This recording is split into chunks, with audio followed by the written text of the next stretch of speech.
The Southport School is a unique learning community where we work with students with language-based learning disabilities like dyslexia and attentional issues like ADHD to really help them understand their learning profile, who they are as a learner, and then we also do really intensive evidence-based interventions and instructional models so that we can really help them fulfill their full potential. In boys, we see ADHD more commonly as either hyperactive or combined type, which means that they're both inattentive and hyperactive. With girls, we see more of the inattentive type. And so what that means is that when we look at the students in the classroom, we're more likely to see externalizing behaviors with the boys, and we're more likely to see internalizing behaviors with our female students.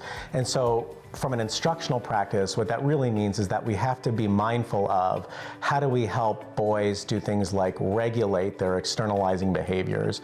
How do we help our female students maybe inhibit some of that internalizing behavior?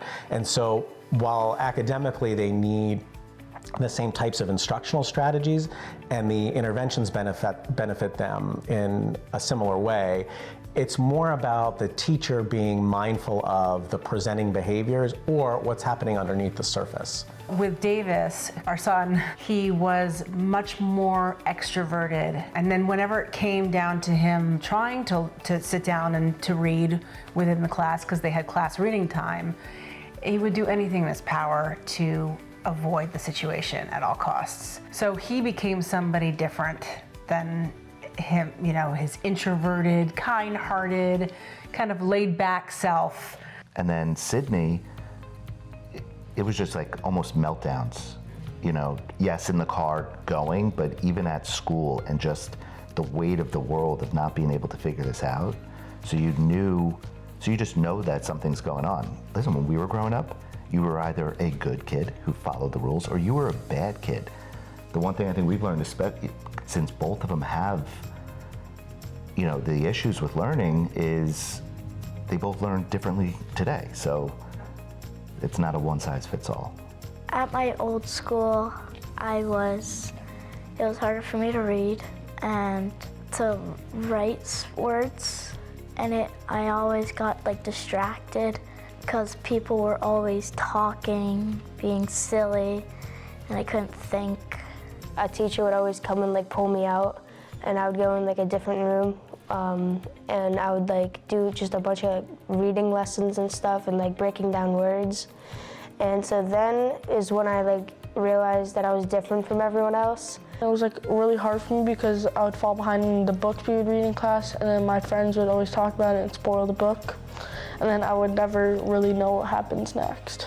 A lot of the times girls just try to keep on going, and I feel like boys, when they're at a certain point, they just stop. This school, I don't get pulled, and they actually help me in ways I could learn. And now like I could learn like 10 times faster in so many different ways than I used to could have learned. Since it's smaller classrooms, like the information reaches you easier. It's not like there's like 30 kids in a classroom and the teacher is like going through all the instructions really quickly.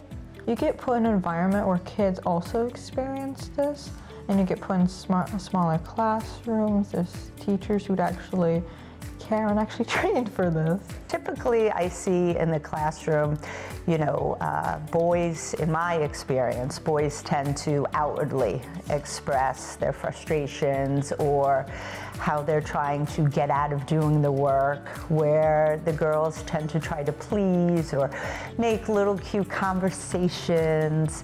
I actually saw it a little flipped in my own family. I saw my daughter as very outward, trying to be all giggly and get out of doing what she had to do. Just the focus wasn't there. It wasn't there.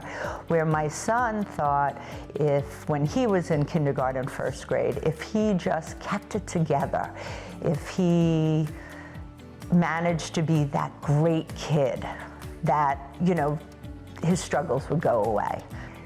Since they are so different, they really need to be looked at individual, especially in my family of 4.